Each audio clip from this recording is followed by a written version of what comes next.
Nagring ang kanyang mumurahing cellphone, ang tunog na tila ba sumisira sa marangya at nakakabinging katahimikan ng mansyon ng mga fuego.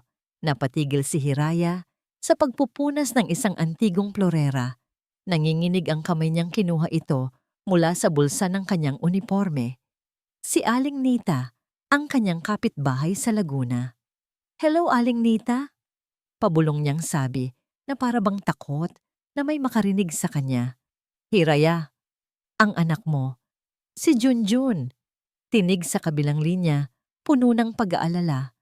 "Napakataas ng lagnat. Kanina pa siya nagsusuka at hinahanap ka." Sa isang iglap, gumuho ang mundo ni Hiraya. Nanlamig ang kanyang mga kamay at parang may bumara sa kanyang lalamunan. Si Junjun, ang kanyang nag-iisang anak, ang kanyang lakas. "Bigyan niyo po muna siya ng gamot, Aling Nita. Parating na po ako dyan sa linggo, sa araw ng pahinga ko." Halos magmakaawa niyang sabi. "Hiraya, kailangan na siyang madala sa doktor. Wala na tayong gamot dito. Kailangan ng pera, anak." Pera. Ang salitang laging nagpapabagsak sa kanyang mga balikat. Naubos na ang lahat ng naipon niya para lang makapasok sa trabahong ito. Ang unang sahod niya ay sa susunod na linggo pa. Sige po, Aling Nita. Gagawa po ako ng paraan," sabi niya, kahit hindi niya alam kung paano. Pinatay niya ang tawag. Napasandal siya sa pader na gawa sa marmol. Ang lamig nito ay hindi kayang palamigin ang apoy ng pag-aalala sa kanyang dibdib. Dito, sa loob ng mansyon, kung saan ang halaga ng isang florera ay kayang bumuhay sa kanyang pamilya sa loob ng 1 taon, wala siyang magawa para sa sariling anak. Pinilit niyang tumayo ng tuwid. Trabaho ay trabaho. Kailangan niyang tapusin ang paglilinis sa opisina ng kanyang amo, ang misteryoso at malamig na si Mr. Raha del Fuego. Pumasok siya sa malawak na opisina. Lahat ay nakaayos, lahat ay madilim at gawa sa mamahaling kahoy, amoy leather at pera. Sa gitna ng malaking mesa, may isang bagay na hindi niya inaasahan. Isang itim na leather briefcase. Nakahilig ito at bahagyang nakabukas. At sa loob, kitang-kita niya ang mga bundle ng pera. Mga tig-1,000 piso, magkakapatong na parang ordinaryong papel lang. Napalunok si Hiraya. Lumapit siya, dahan-dahan, na parang may sariling isip ang kanyang mga paa. Walang tao. Ang pinto ay nakasara. Ang mga CCTV alam niyang nandoon, pero sa sandaling iyon, parang nawala ang lahat sa isip niya. Ang tanging nakikita niya ay ang mukha ni Junjun, ang mainit niyang noo, ang mahina niyang pagtawag sa nanay. Isang bundle lang, isang maliit na bundle lang. Hindi ito mapapansin ng isang bilyonaryo. Isang maliit na halaga para kay Mr. Fuego, pero buhay na para sa kanyang anak. "Diyos ko, patawarin mo ako." Dahan-dahan niyang iniangat ang kanyang kamay. Nanginginig. Pawis na pawis. Malapit na niyang abutin ang pera nang biglang pumasok sa isip niya ang isang alaala. Ang kanyang asawang si Liam, nakangiti habang ginugulo ang buhok ni Junjun. "Ang yaman natin, Hiraya, ay hindi pera. Ito ay ang ating dangal. Iyan ang tanging bagay na hindi kayang nakawin ni Numan." Napapikit si Hiraya. Huminga siya ng malalim. Hindi niya kayang gawin ito. Hindi niya kayang dungisan ang alaala ng kanyang asawa. Hindi niya kayang ituro sa kanyang anak ang isang aral na batay sa kasinungalingan. Mabilis niyang isinara ang briefcase at narinig niya ang pag-click nito. Tumalikod siya, tumakbo palabas ng opisina at halos mabangga ang hepe ng seguridad na si Mateo. "Ma'am Hiraya, ayos lang po kayo?" Tanong ng seryosong lalaki. Huminga siya ng malalim upang pakalmahin ang kanyang sarili. "Sir Mateo, may naiwan po si Sir Raja sa kanyang opisina. Isang briefcase na puno ng pera. Bukas po ito ng datnan ko." Tinitigan siya ni Mateo. Ang mga mata nito ay tila sinusuri ang bawat hibla ng kanyang pagkatao.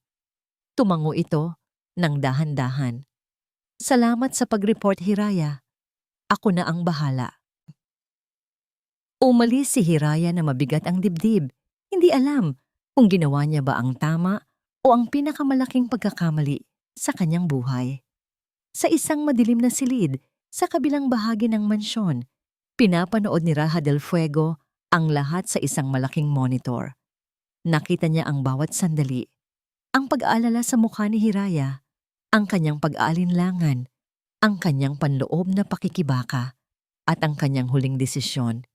Kinuha ni Mateo ang kanyang telepono at tumawag.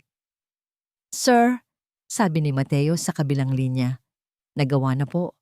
At ang resulta, sa monitor, nakita ni Raja si Hiraya na bumalik sa kanyang trabaho. Ang mga matay bahagyang namumugto, ngunit ang nooy nakataas. "Sir, ginawa niya ang inaasahan ninyo." "Hindi." Pagtatama ni Mateo sa sarili. "Ginawa niya ang isang bagay na hindi ninyo inaasahan." Hindi kumibo si Raja. "Isinumbong niya ito, sir." Ibinaba ni Raja ang tawag. Ang kanyang mukha na laging walang emosyon ay nagpakita ng isang bahagyang guhit ng isang bagay na hindi niya maintindihan. Pagkalito o baka paghanga. Sa kauna-unahang pagkakataon sa loob ng maraming taon, isang tao ang nakapasa sa kanyang pagsubok sa paraang hindi niya kailanman inakala. Pinatay ni Raja del Fuego ang tawag, ngunit ang kanyang mga mata ay nanatiling nakatutok sa monitor. Ginawa niya ang isang bagay na hindi ninyo inaasahan. Umalingaw-ngaw sa isip niya ang mga salita ni Mateo. Hindi inaasahan. Sa mundo ni Raja, lahat ay inaasahan. Lahat ay may pattern. Lahat ng tao ay may presyo. Ito ang leksyon na itinuro sa kanya ng karanasan. Isang leksyon na isinulat sa peklat ng pagtataksil. Naalala niya ang kanyang sarili, mas bata pa, puno ng tiwala. Ipinagkatiwala niya ang isang malaking proyekto sa isang tiyuhin, ang paborito ng kanyang ama. At ang tiyuhin na yon ay tumakbo dala ang milyon-milyong piso na halos ikabagsak ng isang dibisyon ng kumpanya. Hindi niya malilimutan ang malamig na titig ng kanyang ama. "Huwag kang magtitiwala kahit kanino, Raja," sabi nito. Ang boses ay walang emosyon. Ang pera lang ang hindi ka iiwan. Mula noon, iyon na ang kanyang naging batas. Kaya niya itinayo ang pagsubok na ito. Isang simpleng bitag, isang bukas na briefcase sa isang silid na walang tao. Para sa isang babaeng desperado, ang lohikal na resulta ay pagnanakaw, ang inaasahan niyang resulta. Pero si Hiraya Santos, sinira niya ang pattern. Pinindot niya ang rewind sa security footage. Pinanood niyang muli ang eksena, ang pagpasok ni Hiraya sa opisina, ang pagkatuklas sa pera, ang pagtigil ng kanyang mundo. Kitang-kita niya ang paghihirap sa mukha nito, ang digmaan sa loob ng kanyang kaluluwa. Nakita niya ang kamay nitong dahan-dahang umangat. Malapit na. 1 pulgada na lang. Ayan na, isip ni Raja. Lahat ng tao ay pare-pareho, ngunit bigla itong napapikit. Huminga ito ng malalim. At sa isang iglap, ang pag-aalinlangan sa kanyang muka ay napalitan ng isang bagay na matatag, determinasyon. Mabilis niyang isinara ang briefcase, tumalikod at tumakbo palabas. Ini-rewind ulit ni Raja. At ulit, at ulit.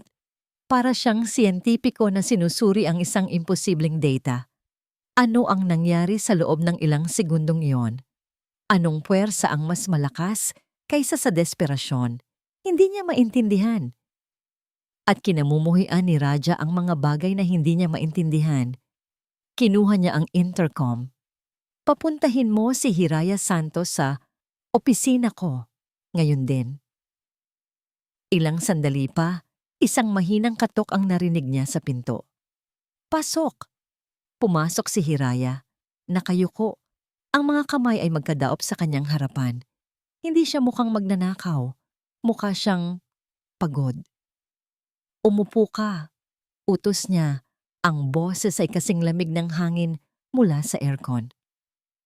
Umupo si Hiraya sa dulo ng upuan na parang handang tumakbo anumang oras. Hindi niya tinitingnan si Raha sa mata. Inaasahan ni Raja na makita ang takot. Pero wala. Ang nakikita niya lang ay isang tahimik na dignidad. "Tingnan mo ako," mariin niyang sabi. Dahan-dahang itinaas ni Hiraya ang kanyang ulo. Ang kanyang mga mata ay bahagyang namumugto. Ngunit malinaw ang mga ito. Walang pagkukunwari. Nagtagal ang katahimikan. Hinihintay ni Raja na magsalita ito.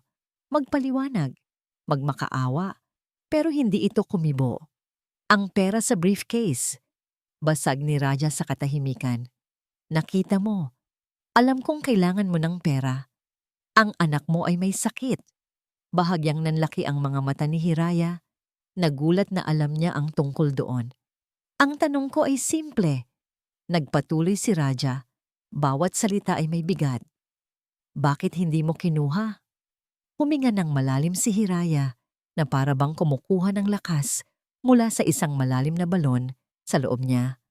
At nang magsalita siya, ang kanyang boses ay mahina, ngunit matatag. "Dahil sir, ang dangal na ipinamana sa akin ng yumaong asawa ko. Yun lang po ang yaman na maipapamana ko sa aking anak. At mas mahalaga po iyon kaysa sa kahit anong halaga ng pera." Natigilan si Raja. Walang drama, walang pagsisinungaling. Isang simpleng katotohanan na tumama sa kanya na parang isang sampal. Dangal. Isang salita na matagal na niyang ibinasura, itinuring na isang luho para sa mga taong walang kapangyarihan. "Maari ka nang umalis sa mamgya," sabi niya. Hindi inaalis ang tingin sa babae. Tumayo si Hiraya, bahagyang yumukod at tahimik na lumabas ng silid. Naiwan si Raja sa kanyang malaking opisina. Napapaligiran ng kanyang kayamanan, ngunit pakiramdam niya ay may isang bagay na nawawala. Ang babaeng iyon, siya ay isang palaisipan, isang anomalya sa kanyang perpektong mundo ng mga numero at prediksyon. Kinuha niya ang kanyang telepono at tinawagan si Mateo. "Mateo." "Sir?" Tumingin si Raha sa pinto kung saan lumabas si Hiraya. Ang kanyang isip ay hindi na mapakali. "Imbestigahan mo ang lahat tungkol kay Hiraya Santos." Utos niya. Ang boses ay may bagong intensidad. "Gusto kong malaman ang bawat detalye, pati na ang mga nakaraan na baka kinalimutan na niya mismo." Kinabukasan, pumasok si Hiraya sa mansyon na may bigat sa kanyang dibdib. Inaasahan niya na anumang oras ay tatawagin siya at sasabihing tapos na ang kanyang trabaho. Matapos ang pag-uusap nila ni Mr. Fuego, pakiramdam niya ay naglalakad siya sa napakanipis na yelo. Ngunit walang tumawag sa kanya. Nagpatuloy ang araw tulad ng niyang dati.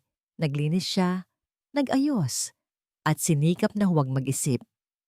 Bandang tanghali, ipinatawag siya ng kanilang head housekeeper, si Manang Flora. "Hiraya, pinabibigay ng HR," sabi ng matanda. Iniabot sa kanya ang isang puting sobre. Nanlamig ang mga kamay ni Hiraya. Ito na. Ang katapusan niya. Nanginginig niyang kinuha ang sobre. Ang gaan nito para sa huling sahod. "Salamat po, Manang," sabi niya. Pilit nang ngumingiti. Pumunta siya sa isang sulok kung saan walang makakakita. Dahan-dahan niyang binuksan ang sobre, handa na sa kung anumang nakasulat doon. Ngunit hindi ito sulat ng pagtatanggal. Pera. Katumbas ng isang buong buwan niyang sahod. May kasamang maliit na papel. "Salary advance, as per company policy for employees with family emergencies." Napaupo si Hiraya sa isang bench. Napatakip siya sa kanyang bibig habang sunod-sunod na pumatak ang kanyang mga luha. Hindi ito luha ng lungkot, kundi luha ng hindi maipaliwanag na pasasalamat. Isang himala. Agad niyang tinawagan si Aling Nita at sinabing ipadala niya agad ang pera. Gumaan ang kanyang pakiramdam. Ngayon, sigurado na siyang maipapatingin na sa doktor si Junjun. Kinagabihan, habang kausap niya sa telepono, ang kanyang anak sa kusina, Naramdaman niya ang isang presensya sa kanyang likuran. Opo anak, uminom ka na ng gamot ha? Huwag kang mag-alala. Malapit nang umuwi si nanay. Sabi niya, ang boses ay puno ng pagmamahal. Okay lang po ako dito. Mababait po sila. Nang lumingon siya, nakita niya si Mr. Fuego na kumukuha ng isang basong tubig mula sa dispenser. Hindi niya alam kung gaano na ito katagal doon. Nagtama ang kanilang mga mata sa loob ng isang segundo. Umiwas agad ng tingin si Hiraya at nagpatuloy sa pakikipag-usap, ngunit naging alisto ang kanyang pananalita. Walang sinabi si Raja. Kinuha lang nito ang tubig at tahimik na umalis. Ngunit kinabukasan, isang tawag ang natanggap ni Aling Nita mula sa isang kilalang klinika sa kanilang probinsya. Nagsasabing may nakaschedule na check-up para kay Junjun at bayad na ang lahat. Lalo lang nadagdagan ang pagkalito ni Hiraya. Ang amo niyang tila yelo sa kalamigan ay gumagawa ng mga bagay na puno ng kabutihan. Bakit? Isa na namang pagsubok ba ito? Isang hapon, habang nagdidilig siya ng mga halaman sa hardin, isang mamahaling itim na kotse ang huminto sa tapat ng mansyon. Bumaba mula rito ang isang lalaking nakangiti, matikas sa kanyang suot na suit. Siya si Mr. Marco Serrano, ang pinsan ni Raja na madalas niyang naririnig sa usapan ng ibang kasambahay. Dumiretso ito sa loob. Makalipas ang ilang minuto, nakita ni Hiraya si Mr. Fuego at Mr. Serrano na nag-uusap sa may veranda. Tanaw ang hardin kung nasaan siya. Hindi niya marinig ang pinag-uusapan nila, ngunit nakita niya ang paraan ng pagngisi ni Marco habang nakatingin sa direksyon niya. Nakita niya ang pag-iling ni Raja at ang pag-igting ng panga nito. Biglang tumawag si Raja, "Hiraya!" Nagulat si Hiraya. Ito ang unang beses na tinawag siya nito sa pangalan sa harap ng ibang tao. Lumapit siya agad.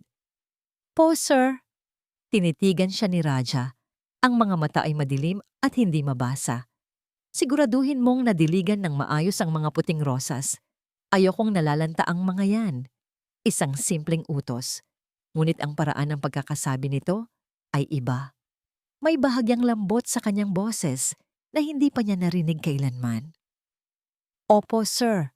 Masisiguro ko po." Sagot niya, bahagyang yumukod at bumalik sa kanyang ginagawa. Naramdaman niya ang mga mata ni Marco Serrano na nakatitig sa kanyang likuran na para bang sinusuri siya. Isang tingin na nagpadala ng kaba sa kanyang dibdib. Nang paalis na si Marco Serrano, sumakay ito sa kanyang kotse. Ang palangiting mukha nito kanina ay napalitan ng isang malamig at mapanuring ekspresyon. Kinuha niya ang kanyang cellphone at nag-dial. "Ako to," sabi niya sa kabilang linya. Ang boses ay matigas. "May bago akong ipapagawa sa'yo." Tumingin siya, pabalik sa mansyon, sa hardin, kung saan nagdidilig pa rin si Hiraya. "Bantayan mo ang bagong kasambahay ni Raja. Hiraya Santos ang pangalan. Alamin mo lahat, dahil kahit sinong pagkatiwalaan ng pinsan ko ay isang panganib." Lumipas ang mga araw na may dalang kakaibang kapayapaan sa buhay ni Hiraya.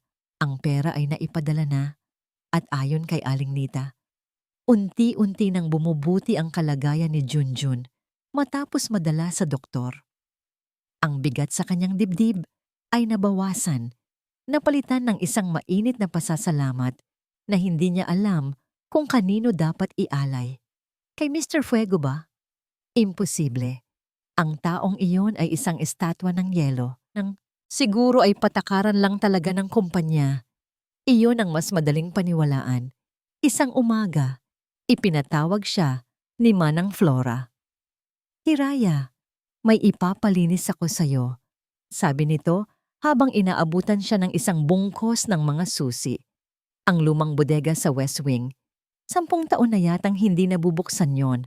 Puno ng alikabok, kaya magsuot ka ng maskara. Ang West Wing.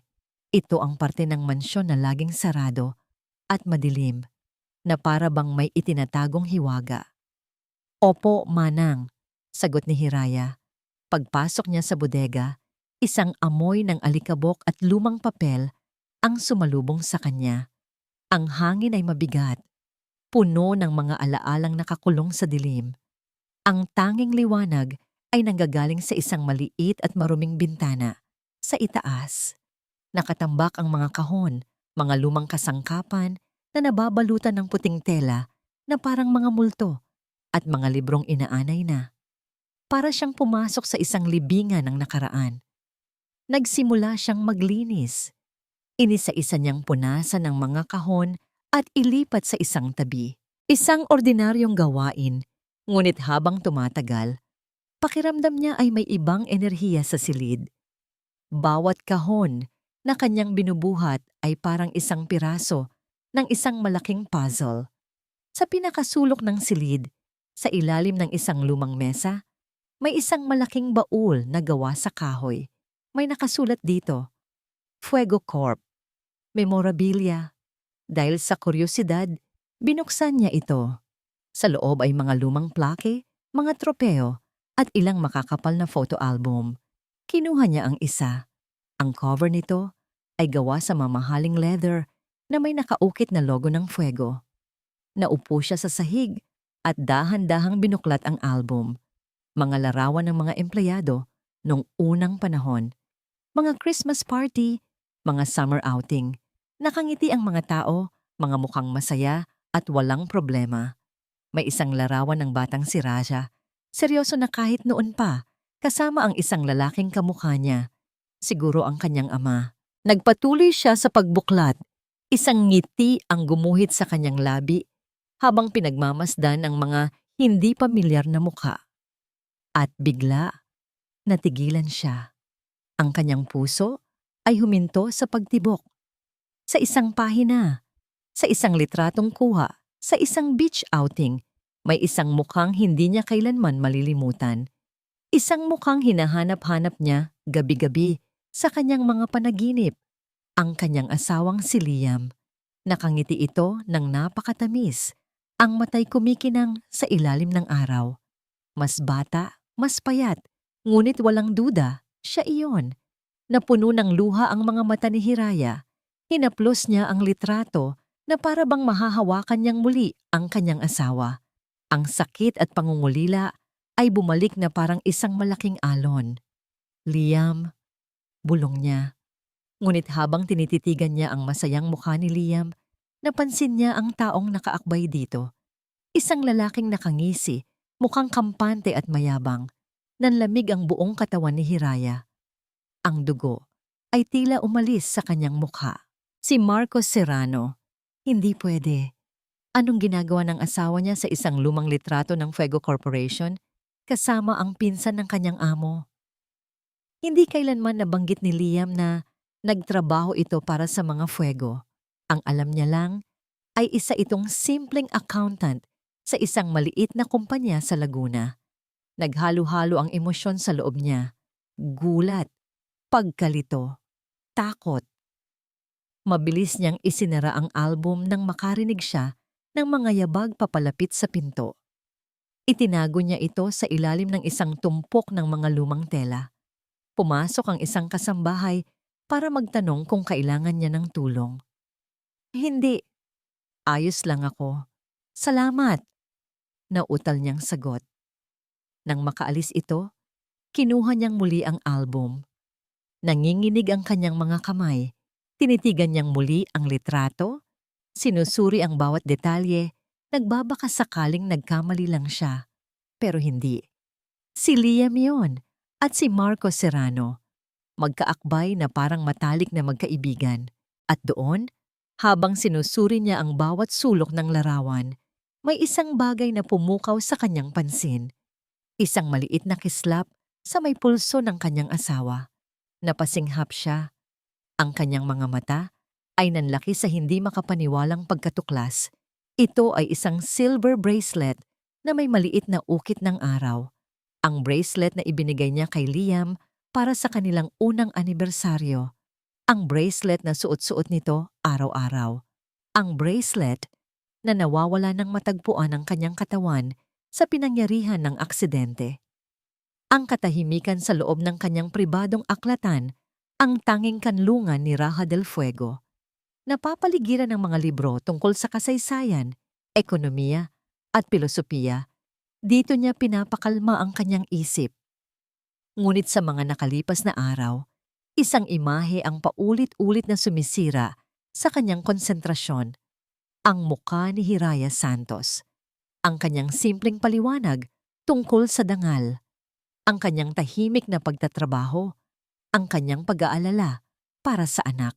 Mga bagay na hindi dapat mahalaga sa isang bilyonaryo, ngunit sa hindi malamang dahilan, ito ay nag-iiwan ng marka.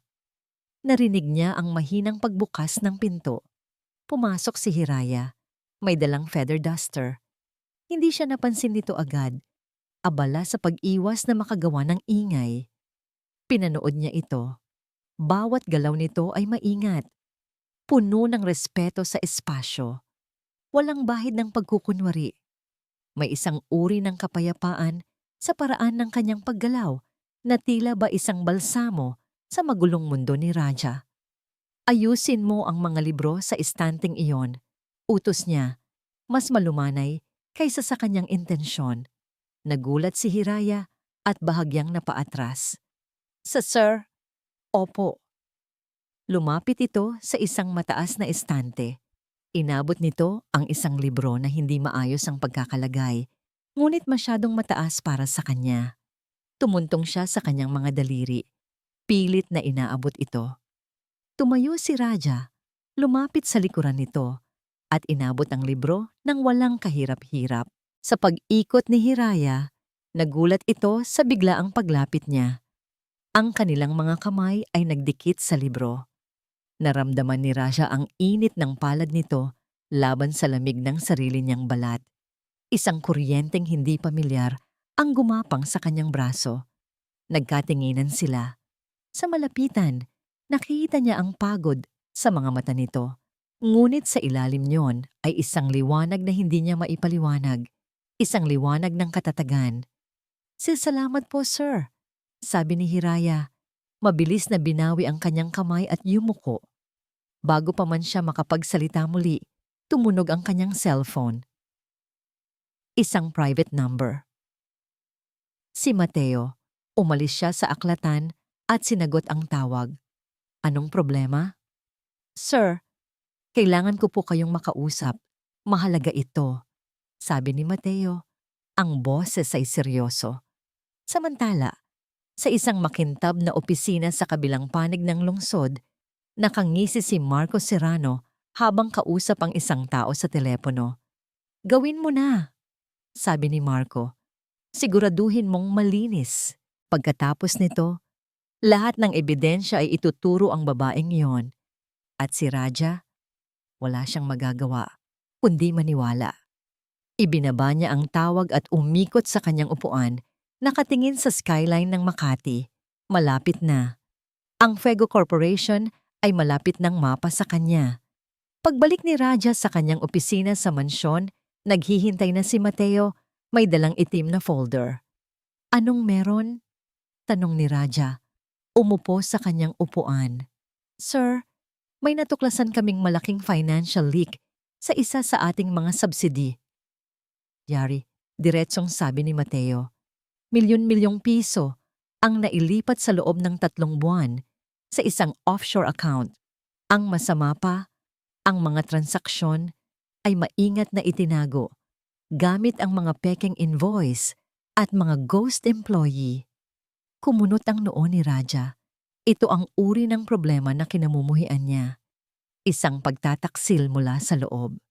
Sino ang may gawa? Nag-alinlangan si Mateo ng isang segundo bago buksan ang folder at ilapag sa mesa ni Raja. Sir, ang mga digital footprint ay komplikado. Halatang sinadya na itago. Pero nag-iwan sila ng isang maliit na bakas.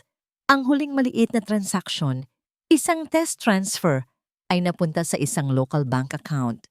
Kinuha ni Raja ang papel. Nakasulat doon ang pangalan ng may-ari ng account. Isang pangalan na hindi niya kilala.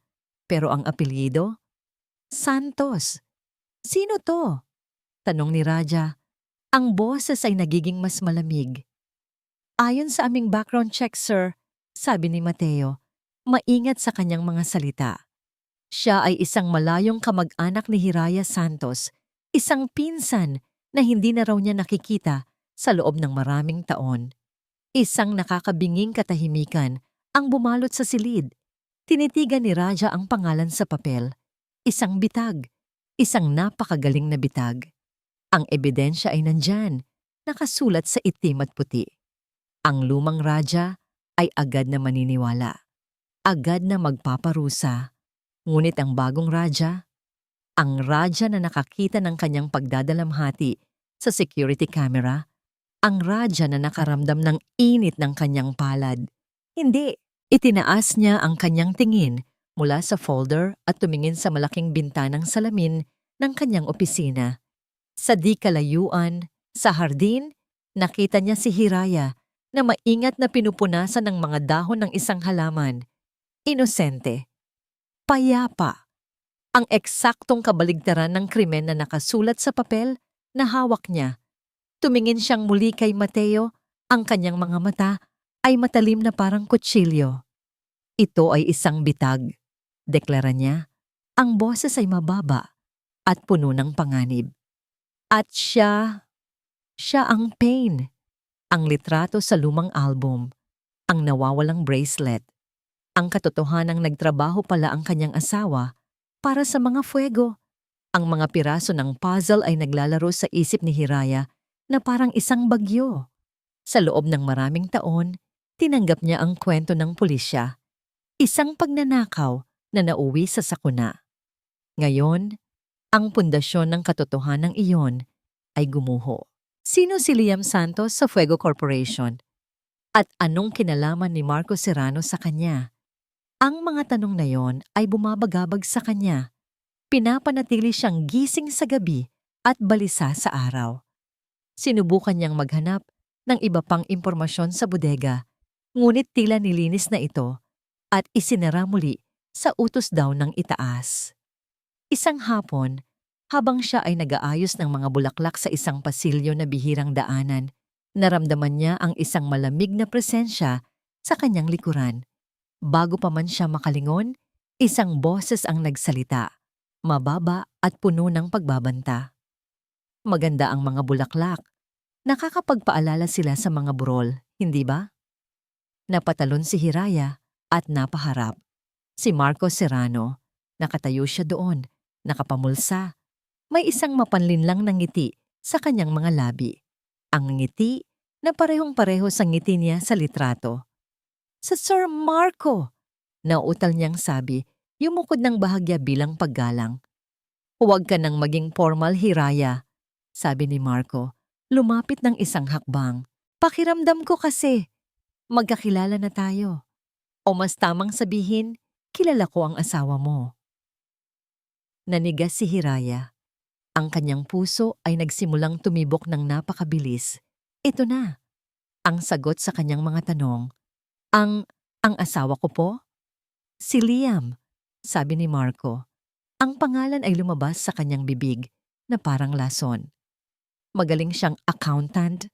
Masyadong magaling. Nakikita niya ang mga bagay na hindi dapat makita ng iba. Lalo pang lumapit si Marco. Sinukol siya sa pagitan ng pader at ng isang malaking florera. Wala nang daan para makatakas. At ikaw naman, patuloy ni Marco, ang kanyang nangiti ay nawala. Napalitan ng isang malamig na titig. Masyado ka ring magaling. Nakuha mo ang atensyon ng pinsan ko. Isang bagay na mapanganib. Hindi ko po kayo maintindihan, sir, sabi ni Hiraya. Nanginginig ang boses. Naglabas si Marco ng isang cellphone mula sa kanyang bulsa. Ipinakita niya ang screen kay Hiraya, isang litrato.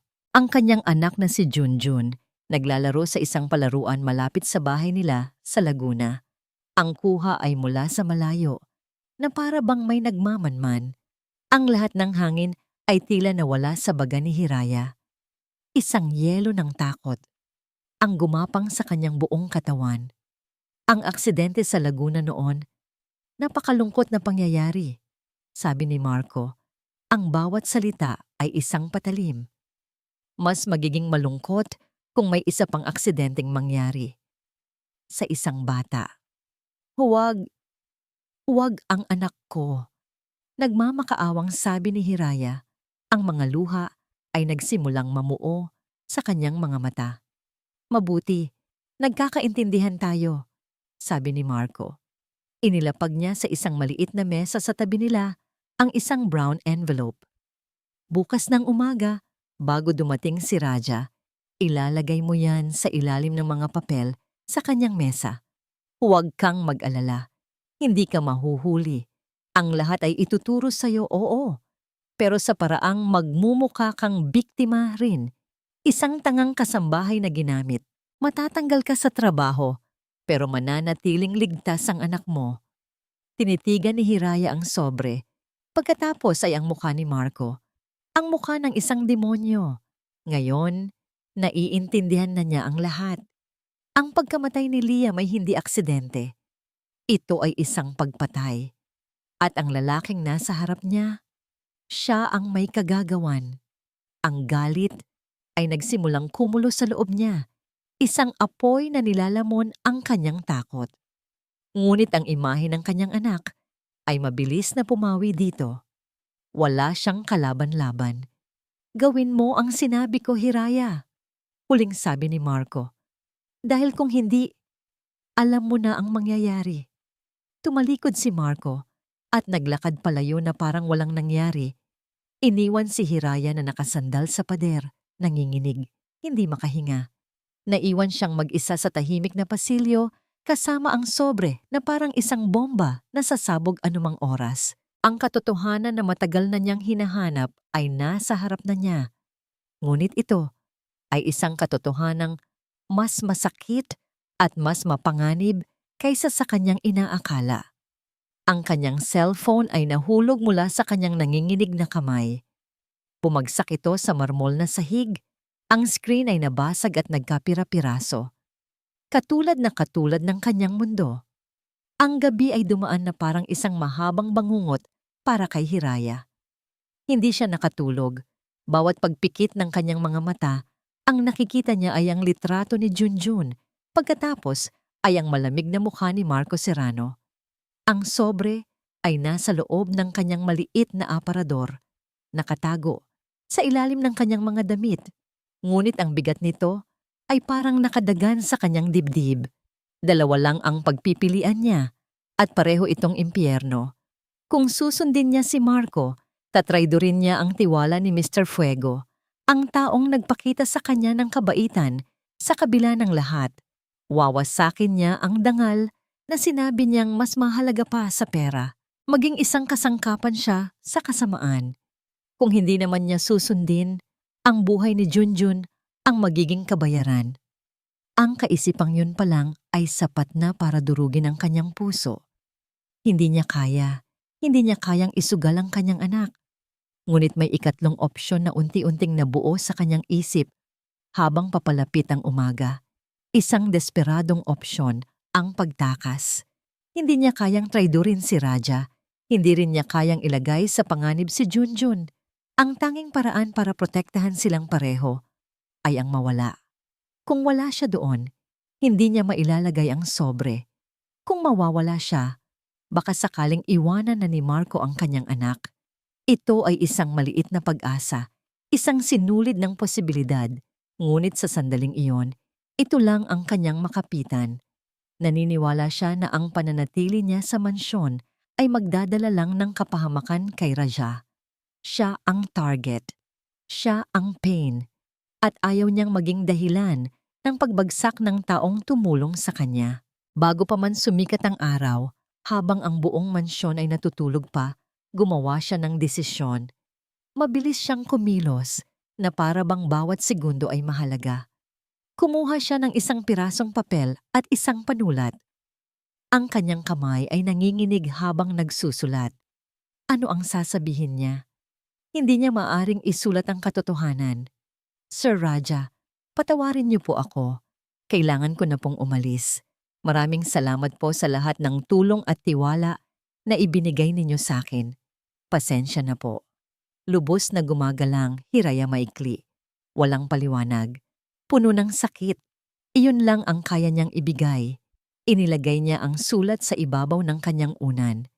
Kinuha niya ang isang maliit na bag, inilagay ang iilang damit at ang pitaka niyang halos walang laman. Ang sahod na ibinigay sa kanya ay halos na ipadala na niya lahat para sa gamot ni Junjun. Kinuha niya ang sobre ni Marco. Dadalhin niya ito palayo. Wawasakin. Itatapon sa lugar na hindi na makikita ni Numan. Tahimik siyang lumabas ng kanyang silid. Ang bawat pagtapak niya sa sahig ay maingat. Bawat anino sa pasilyo ay parang isang halimaw na naghihintay. Nang makarating siya sa malaking pinto sa likod ng mansyon, huminto siya. Lumingon siya, tinitingnan ang kadiliman ng lugar na, sa isang sandali, ay nagbigay sa kanya ng pag-asa. Naalala niya ang pag-aalala sa boses ni Raja, ang init ng kamay nito. Isang luha ang pumatak mula sa kanyang mata. Patawad. Dahan-dahan niyang binuksan ang pinto at lumabas sa malamig na hangin ng madaling araw. Hindi siya lumingon muli. Naglakad siya palayo, palayo sa mansyon, palayo sa panganib, palayo sa isang buhay na nagsisimula pa lang sana. Ang bawat hakbang ay mabigat. Ang bawat hakbang ay parang pagtalikod sa sarili niyang kinabukasan. Ngunit para sa kanya, ito ang tanging paraan. Isang sakripisyo para sa dalawang taong naging mahalaga sa kanya. Ang anak na bunga ng kanyang nakaraan at ang lalaking nagbigay liwanag sa kanyang kasalukuyan. Habang naglalakad siya sa madilim na kalsada, walang tiyak na patutunguhan. Naramdaman niya ang matinding kalungkutan. Ito na ang sandali ng pagkawala ng lahat. Wala siyang trabaho, walang pera, at tumatakas mula sa isang kaaway na hindi niya kayang labanan. Ang tanging mayroon siya ay ang pag-asang sapat na ang kanyang pag-alis para iligtas ang mga taong mahal niya. Ilang oras ang lumipas, sumikat na ang araw. Isang katulong ang nakakita sa sulat sa silid ni Hiraya. Agad niya itong dinala sa opisina ni Raja. Busy si Raja sa pagbabasa ng mga ulat. Nang pumasok ang katulong, may dalang silver tray kung saan nakalagay ang nakatuping papel. Kinuha niya ito. Iniisip na isa lang itong ordinaryong mensahe. Binuksan niya, binasa, at muli. Ang manipis na piraso ng papel ay tila naging isang mabigat na bato sa kanyang kamay. Ang kanyang mukha na laging kalmado ay dahan-dahang nag-iba. Ang kanyang mga labi ay naging isang manipis na linya. Ang kanyang mga mata ay nagdilim sa isang emosyon na hindi pa nakikita ng sino man sa kanya. Isang halo ng pagkalito, pagkabigo, at isang umuusbong na apoy ng galit. Ibinagsak niya ang sulat sa mesa. Ang tunog ay umaling-aungaw sa tahimik na silid.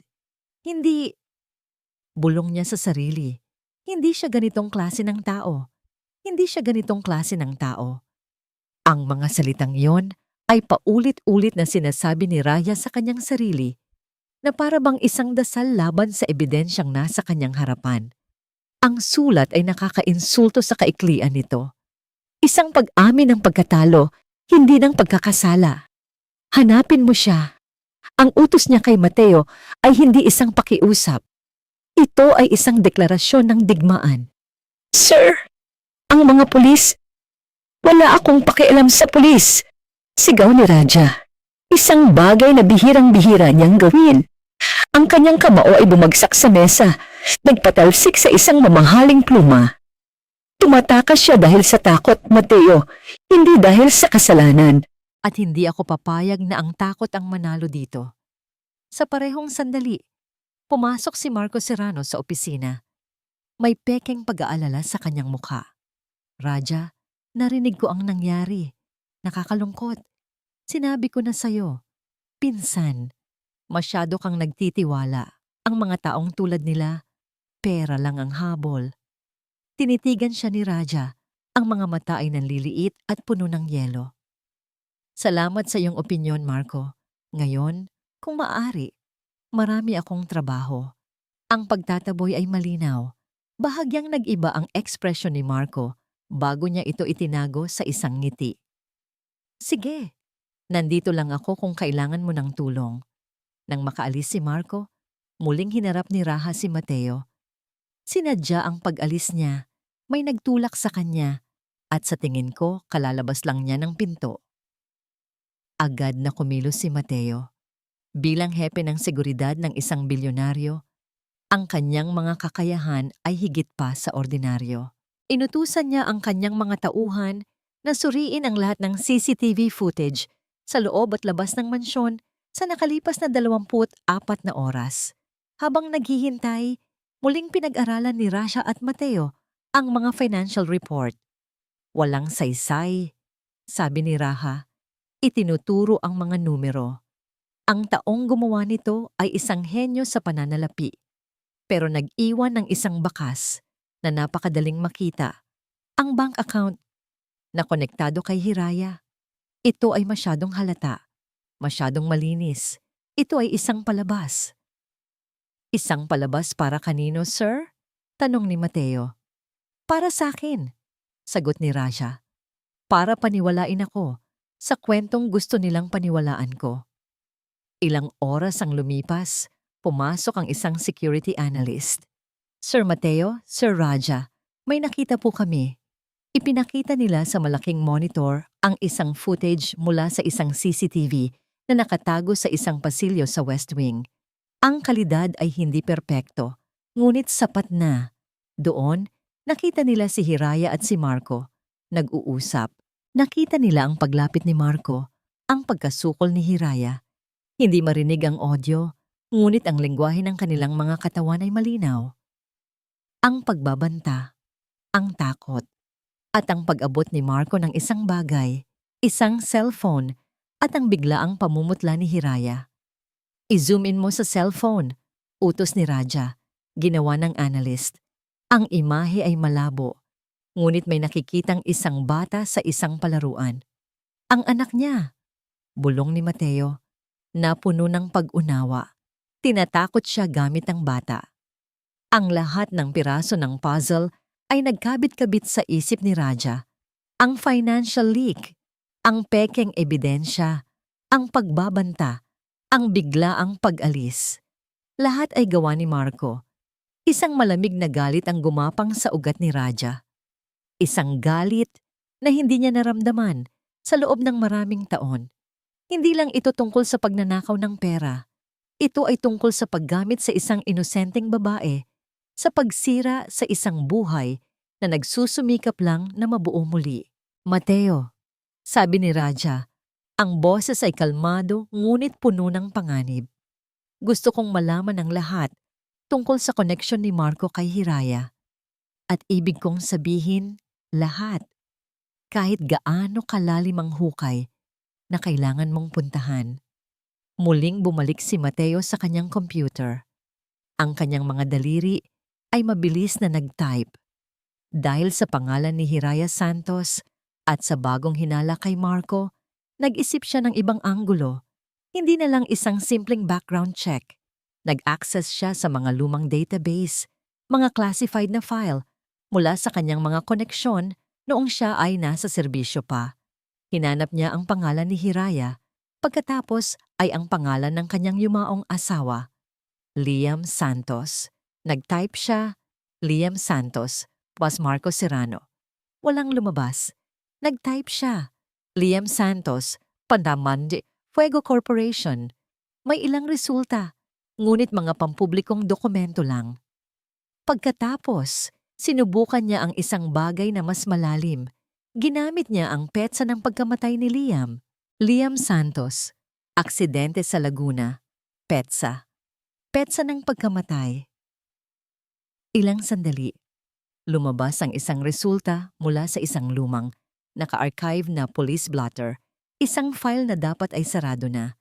Binuksan niya ito. Kaso Blowgy, 734, biktima, Liam Santos. Uri, vehicular accident, posibleng may kasamang pagnanakaw. Status, case closed. Ngunit may isang pangalan sa ilalim ng file na nagpatigil sa paghinga ni Mateo. Initial Investigating Officer, Mateo de la Cruz. Napatingin siya sa screen, Hindi makapaniwala. Ang kasong yon. Ang kasong yon na bumabagabag sa kanya sa loob ng maraming taon. Ang kasong ipinasara ng kanyang superior nang walang sapat na dahilan. Ang kasong laging bumabalik sa kanyang isipan na parang isang multo.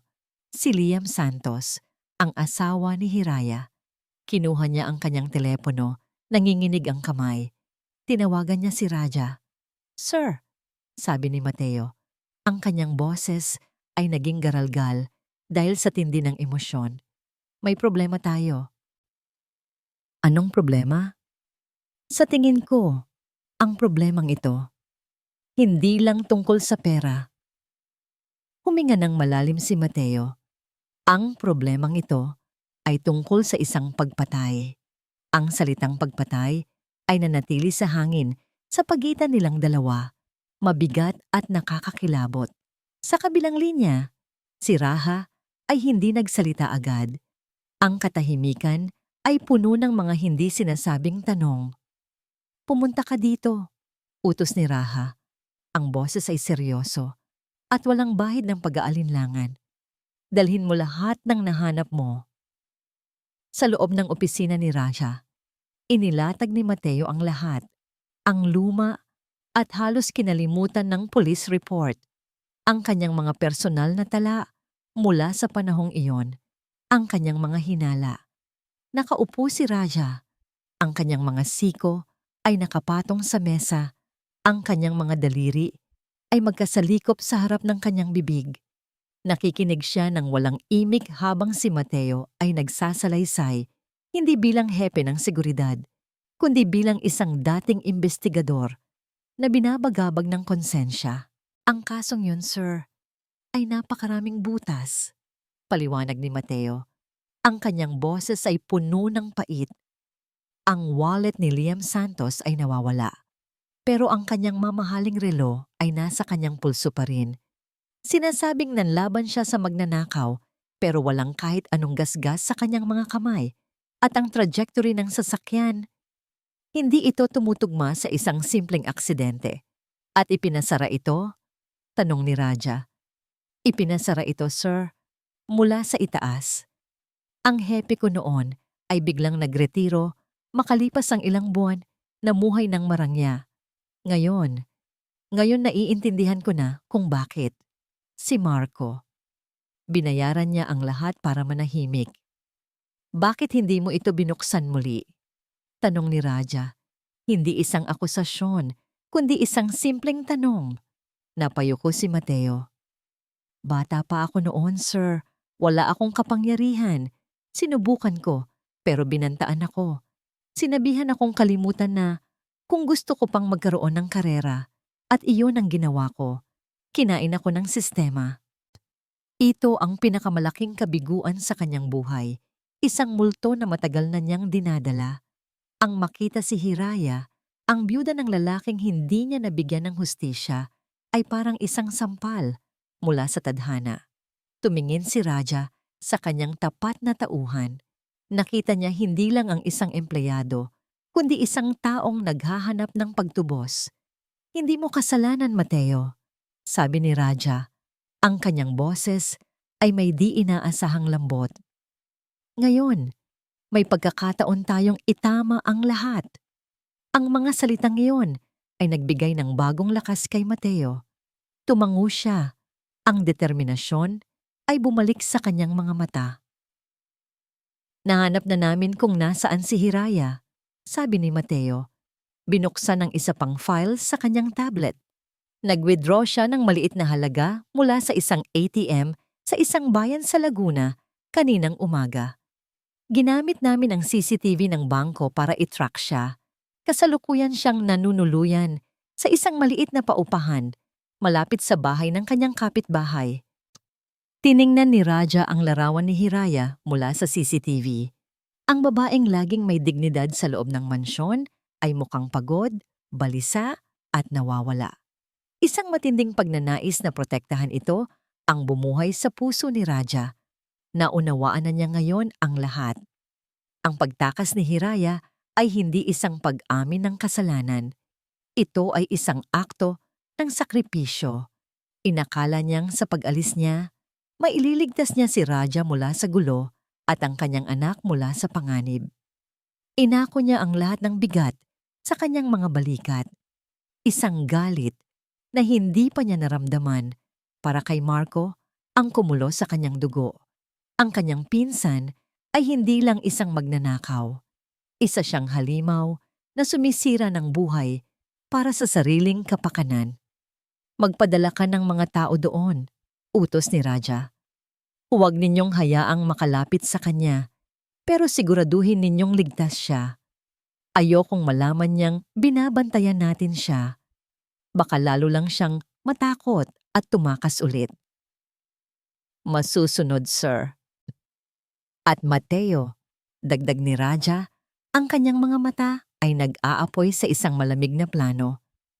Tawagan mo ang lahat ng miyembro ng board.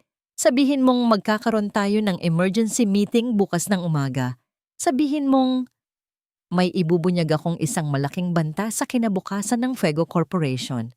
Naguluhan si Mateo. Pero sir, wala pa tayong sapat na ebidensya para direktang ituro si Marco sa pulisya. Hindi natin kailangan ng pulis sa ngayon, sabi ni Raja. Isang mapanganib na ngiti ang sumilay sa kanyang mga labi. Ang korte na gagamitin natin bukas ay ang boardroom at ang magiging hukom ay ang mga taong may pinakamalaking mawawala kung babagsak ang kumpanya. Tumingin siya sa bintana patungo sa direksyon ng syudad kung nasaan ang opisina ni Marco. Hayaan nating akalain ni Marco na nanalo na siya. Hayaan nating pumasok siya sa boardroom bukas na puno ng pagmamayabang. Huminto si Raja. Ang kanyang boses ay bumaba sa isang mapanganib na bulong. Huwag mong puntahan si Hiraya. Huwag mo muna siyang kausapin. Bukas, ang palabas ay magtatapos mismo sa entablado na itinayo ni Marco. Naglakad si Marco Serrano papasok sa boardroom ng Fuego Corporation na parang isang hari. Ang bawat hakbang niya sa malambot na karpet ay puno ng kumpiyansa. Ito na ang araw. Ang araw ng kanyang tagumpay. Ang pag-alis ng kasambahay na yon ay perpekto. Isang tahimik na pag-amin ng pagkakasala. Ang emergency meeting na ipinatawag ni Raja ay ang huling hininga ng isang nalulunod na tao. Ngayon, ipapakita niya sa buong board kung gaano kahina at kasentimental ang kanyang pinsan, isang leader na nagtiwala sa isang magnanakaw. Magandang umaga sa lahat, bati niya. Isang malapad na ngiti ang nakapaskil sa kanyang mukha habang umuupo siya sa kanyang silya, katapat mismo ni Raja sa dulo ng mahabang mesa. Ang mga miyembro ng board ay naroroon. Ang kanilang mga mukha ay seryoso at nag-aalala. Si Raja ay nakaupo sa kanyang upuan, kalmado at hindi mabasa ang ekspresyon. Ang hangal, isip ni Marco. Nagpapanggap pa rin siyang may kontrol. Pinagmasdan ni Raja si Marco habang ito'y pumapasok. Ang pagmamayabang nito ay halos nakakasuklam. Sa tabi ni Raja, nakatayo si Mateo, hindi bilang hepe ng seguridad, kundi bilang isang anino.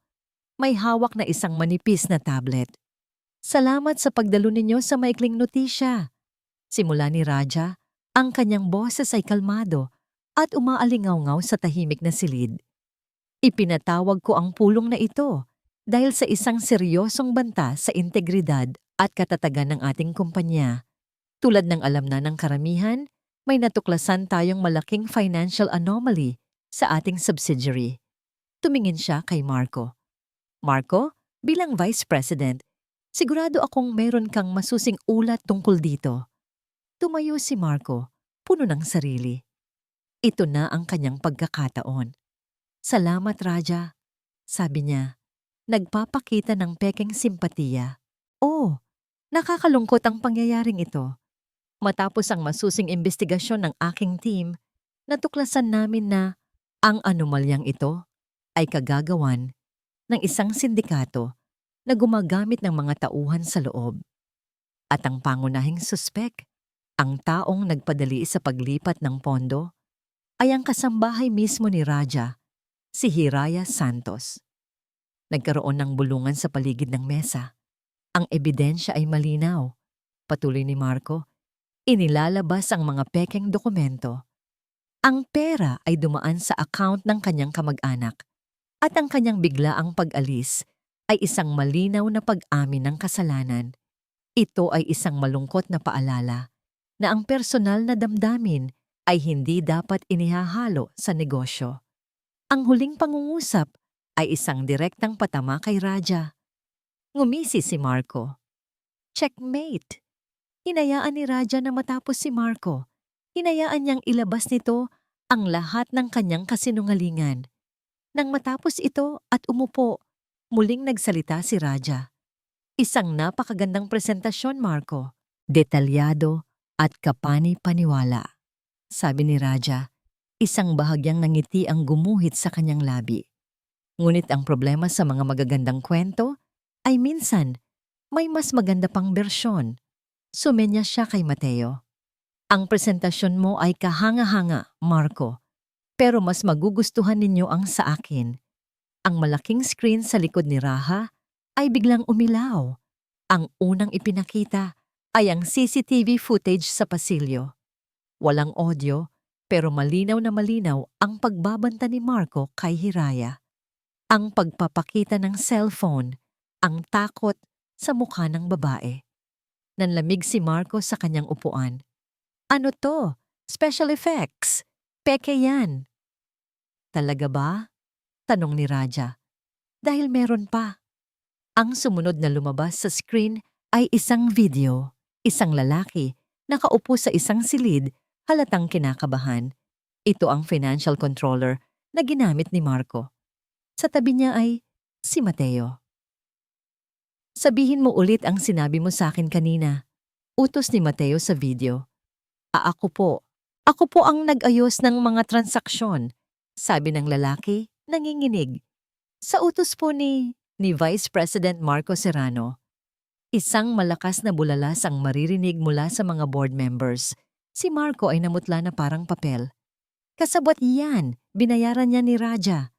Bakit kita babayaran para umamin sa isang bagay na ako rin ang madidiin? Tanong ni Raja nang may luhika. Pero hindi pa tayo tapos, Marco. Huminga siya ng malalim. Ang pagnanakaw ng pera ay isa lang maliit na bahagi ng kwentong ito. Ang totoong dahilan kung bakit kinailangan niyang itumba si Hiraya Santos ay dahil natuklasan ni Hiraya kung sino talaga siya. Muling nag-iba ang nasa screen. Lumabas ang isang lumang police report. Kaso Blog is 734. Biktima, Liam Santos, asawa ni Hiraya Santos. Si Liam Santos ay isang dating accountant ng Fuego. Paliwanag ni Raja, ang boses ay dumadagundong sa galit. Isang matapat na empleyado na nakatuklas sa mga naunang pagnanakaw ni Marco. Maraming taon na ang nakalipas. At bago pa man niya ito maisumbong sa aking ama, pinatahimik siya ni Marco. Kasunuan lingan! Sigaw ni Marco na patayo. Wala kang pruweba. Wala nga ba? Sabi ni Raja. Isang audio recording ang biglang tumugtog. Galing ito sa isang hidden camera sa pasilyo. Isang high-tech na device na hindi alam ni Marco na mayroon. Ang boses niya ay malinaw na malinaw. Ang aksidente sa Laguna noon, napakalungkot na pangyayari. Mas magiging malungkot kung may isa pang aksidenteng mangyari sa isang bata. Katahimikan. Isang nakakabinging katahimikan ang bumalot sa buong silid. Lahat ng mata ay nakatutok kay Marco, na ngayon ay nababalutan ng pawis at takot. Sa hudyat ni Mateo, bumukas ang mga pinto ng boardroom. Pumasok ang dalawang unipormadong pulis. Marco Serrano, sabi ng isang pulis. Inaaresto ka namin para sa pagnanakaw, pananakot, at sa muling pagbubukas ng investigasyon sa kaso ng pagpatay kay Liam Santos. Hindi! Raja, demonyo ka! Sigaw ni Marco habang sinusubukan niyang manlaban. Ngunit wala siyang nagawa ng posasan siya. Habang dinadala siya palabas, ang kanyang mga mata ay puno ng galit at paggagapi. Nang maisara ang pinto, hinarap ni Raja ang natutulalang board. Hihingi ako ng paumanhin sa lahat ng ito, sabi niya. Nagkaroon ng isang cancer sa loob ng ating kumpanya at ngayon, tinanggal na natin ito. Simula ngayon, magkakaroon ng malawakang pagbabago sa Fuego Corporation, isang pagbabagong itatayo sa pundasyon ng integridad at katotohanan. Walang tumutol. Ang kanilang takot ay napalitan ng respeto sa leader na handang ilabas ang maruming katotohanan para linisin ang sarili nitong bahay. Matapos ang pulong, tumayo si Raja at lumapit sa malaking bintana. Tumingin siya sa malayo, tapos na ang laban sa loob ng kumpanya. Ngunit ang pinakamahalagang laban ay hindi pa nagsisimula. Nag-online siya sa isang komperensya para sa lahat ng empleyado ng kumpanya. Libo-libong mukha ang nanonood sa kanilang mga screen. Huminga siya ng malalim. Magandang umaga sa lahat, simula niya. Ngayong araw, nakatayo ako sa inyong harapan hindi bilang inyong CEO, kundi bilang isang taong gustong itama ang isang napakalaking pagkakamali. Sa maliit at masikip na paupahan sa Laguna, nakaupo si Hiraya sa harap ng isang lumang telebisyon. Ang balita tungkol sa biglaang pag-aresto sa Vice President ng Fuego Corporation ay nasa lahat ng channel. Nakita niya ang mukha ni Marco Serrano, ang mukha ng kanyang bangungot, habang isinasakay ito sa isang police car, galit at talunan. Pagkatapos, lumabas ang mukha ni Raja del Fuego sa screen, nagsasalita sa isang press conference. Ang Fuego Corporation ay nagkamali, sabi ni Raja. Ang kanyang boses ay matatag at puno ng sinseridad, naririnig sa buong bansa. Nagkamali kami sa pagpayag na mamuo ang kasakiman sa aming hanay. At ako, bilang leader, ay personal na humihingi ng paumanhin sa pamilya ng isang taong naging biktima ng kasakiman na ito. Isang matapang at matapat naming dating empleyado, si Mr. Liam Santos. Napatakip si Hiraya sa kanyang bibig. Ang pangalan ng kanyang asawa, binigkas ng may paggalang. Ang katotohanang matagal nang nakatago, ngayon ay isinisigaw sa buong mundo. Ipinapangako ko, pagpapatuloy ni Raja, na ibabalik namin ang dangal sa pangalan ni Liam Santos at gagawin namin ang lahat para tulungan ang pamilyang kanyang naiwan. Hindi na napigilan ni Hiraya ang kanyang mga luha, ngunit sa pagkakataong ito, hindi ito luha ng sakit o takot.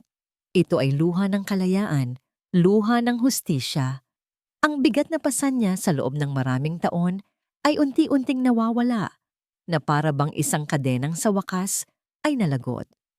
Maya-maya, may narinig siyang mahinang katok sa pinto. Sino naman kaya iyon? Nag-aalangan siyang tumayo. Iniisip na baka isa lang ito sa mga usisero niyang kapitbahay. Dahan-dahan niyang binuksan ang pinto. At doon, nakatayo sa labas ng kanyang abang tahanan, ang lalaking kanina lang ay nasa telebisyon. Si Raja del Fuego. Nakatayo lang ito, hindi sa suot niyang mamahaling business suit, kundi sa simpleng polo shirt at pantalon. Ang kanyang mga mata ay walang bakas ng pagiging bilyonaryo, kundi puno ng isang emosyon na hindi pa nakikita ni Hiraya dati, pagsisisi at isang malalim na pag-aalala. Walang nagsalita sa kanila ng ilang sandali. Ang hangin ay puno ng mga salitang hindi na kailangang bigkasin. Si Raja ang unang bumasag sa katahimikan. Hindi siya nagbigay ng mga paliwanag o mga dahilan. Iisang salita lang ang lumabas sa kanyang bibig. Isang salitang mas makapangyarihan kaysa sa kahit anong pangako. Patawad. Sa salitang iyon, gumuho ang lahat ng natitirang pader sa puso ni Hiraya. Tumango siya. Ang mga luha ay muling dumaloy sa kanyang pisngi. Hindi na nagdalawang isip si Raja. Humakbang siya pasulong at niyakap si Hiraya. Isang yakap na hindi mapusok, kundi puno ng proteksyon at pangunawa. Sa loob ng yakap na yon, naramdaman ni Hiraya ang kapayapaan sa unang pagkakataon sa loob ng maraming taon. Ligtas siya. Sa wakas, ligtas na siya. 6 na buwan ang lumipas. Ang Fuego Corporation ay nagbago. Sa pamumuno ni Raja, naglunsad ito ng mga bagong programa para sa kapakanan ng mga empleyado. Nagtayo ito ng isang foundation bilang parangal kay Liam Santos, isang pundasyon na tumutulong sa mga pamilya ng mga biktima ng corporate injustice. Ang pangalan ni Liam, na minsan ay binura, ay naging simbolo na ngayon ng integridad. Isang maaraw na hapon sa isang parke, masayang naghahabulan si Junjun at isang lalaki. Ang lalaking yon ay si Raja. Ang tawa ni Junjun ay malakas at maligaya. Isang tunog na matagal nang hindi naririnig ni Hiraya. Nakaupo si Hiraya sa isang bench. Pinapanood sila. Ang kanyang muka ay kalmado. Ang kanyang mga mata ay puno ng liwanag. Wala na ang anino ng takot at kalungkutan. Lumapit si Raja at umupo sa tabi niya. Bahagyang hinihingal ngunit may ngiti sa labi. Mukhang mas mabilis pa siya sa akin. Biro ni Raja. Ngumiti si Hiraya. Salamat Raja, para sa lahat. Tumingin si Raja sa kanya. Ang kanyang mga mata ay seryoso at puno ng pagmamahal. Ako ang dapat magpasalamat, Hiraya. Tinuruan mo ako ng isang bagay na hindi kayang bilhin ng pera. Tinuruan mo akong magtiwala muli. Inabot niya ang kamay ni Hiraya. Alam kong masyadong mabilis at alam kong ang nakaraan ay laging magiging bahagi ng ating buhay. Pero, Hiraya, handa ka na bang magsimula ng isang bagong simula? Hindi siya nag-aalok ng kayamanan. Hindi siya nag-aalok ng isang marangyang buhay. Ang inaalok niya ay ang kanyang sarili, ang kanyang puso. Tumingin si Hiraya kay Junjun na masayang naglalaro. Pagkatapos ay kay Raja, ang lalaking isinugal ang lahat para sa kanya.